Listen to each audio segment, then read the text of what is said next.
Hi, my name is Terry Jones. I'm with Fishing Tackle Unlimited, and I'm with the Rod Component Department.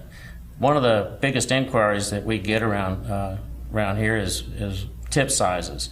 A lot of times something will happen to somebody's tip and they're wanting to order a new one. It's a pretty simple process to replace it, but they don't understand what the measurements are that's on the website.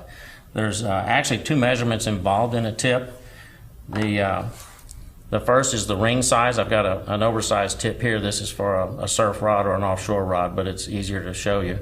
The first number that you're going to see is the ring size. And that's actually measured in metric, and they measure the inside of the frame, not the insert, because inserts are different thicknesses. So they measure the inside of the frame. The tube size, which is the actual part that fits over the end of the blank, is measured in 64ths of an inch.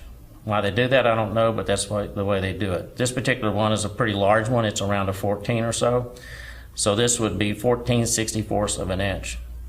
If you've got one that's this big that you're trying to replace, you could probably measure it with a ruler and be close enough to get it accurate. But most of the tips that people are trying to replace are the smaller ones on their inshore rods. And at this level right here, there's such fine increment differences between them that you really need some kind of a gauge to be able to measure it. This is a regular tip gauge that we use here in the shop, and the custom builders use it all the time for measuring things. There's a hole in it, and then there's a little post on it. The post is for actually measuring the tip itself. You just keep moving it up until it doesn't fit anymore, and then you go back to the size before. So this one is a 5.5, which means it's 5.5/64ths of an inch.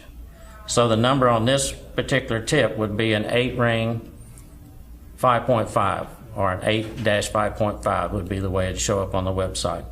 The particular material that it's made out of, color, chrome or black. If you're not familiar with that, then you can call us and we can tell you the right tip to replace and match the guides that you have. The reason why you have to measure it and be extremely accurate on these things is if you try and go in and just guess on it or something and you get a tip that's too small to fit over your blank, you can't go in and sand the end of your blank.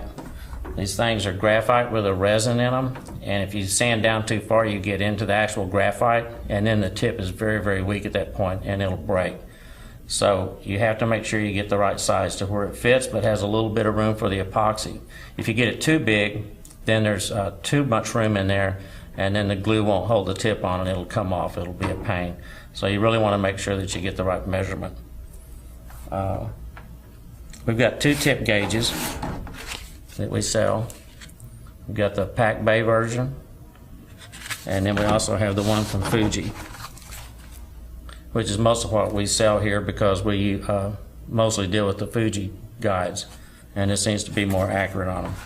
You can go in and you can use a caliper if you've got a nice analog or a digital caliper, and you can call us or email me at Terry at Fishing Tackle Unlimited, and I can usually work with you and we can figure out what size guide you have. But that's really about all there is to it. If you got any questions, you can give me a call, and we appreciate your time.